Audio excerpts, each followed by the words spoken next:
Hi, in this lesson, we'll learn how to loop through an array and access each element. We've learned how to access and print an item from an array by listing its index. If we wanted to, we could print all the items of this array. We would need to write 3 print statements: print items 1, print items 2, and print items 3. It becomes more difficult if the size of the array changes. Well, let's say we add 2 more elements to the array. Well, now we also have to update our print statements to include these new items. So print items 4 and print items 5. In fact, anytime we add or remove items from an array, we would have to also add or remove print statements. This would be kind of hard to keep track of. It would also be pretty time-consuming if we had a large array.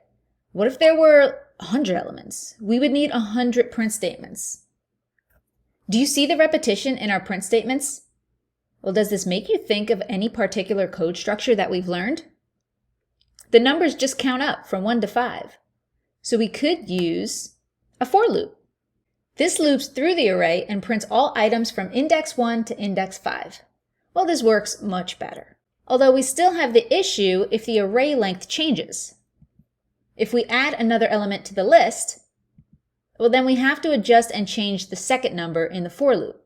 We don't want it to go from 5 anymore. We'd have to change it to 6. Well, this isn't ideal. It would be great if there was a way to get the length of the array even if it changes. If there was a way to have this second number match the length of the array no matter what it was, that'd be great. Well, guess what? There is. The length operator, or the hashtag symbol, can be used to return the length of the array, even if the length changes. Instead of the second number in the for loop, we can use the length operator plus the name of the array. Now, this will represent the length of the array even if it changes. In this case, the array has a length of 6, so hashtag items will equal 6. If the array length is changed, hashtag items will change along with it. In this case, the array has a length of 4, so hashtag items will also equal 4. Now that we have this operator, it opens up the door to do a lot with our arrays. Let's take a look at an example. Suppose we work for a team of biologists and they want to know how many frogs live around ponds in the state of Virginia.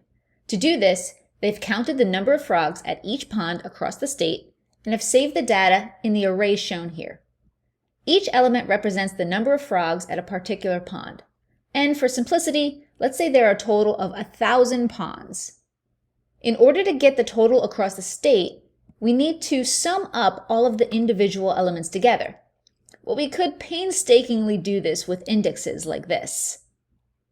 But this is terribly inefficient and difficult to do, especially with 1,000 elements in the array. Instead, let's use our trusty for loops to iterate through each element very quickly. This loop is summing up all of the values in the array and printing the result. This is much better than trying to add by indexes. And since we're using the length operator, this will still work if we add more frogs to the array. All right, let's jump into the editor and take a look at more examples.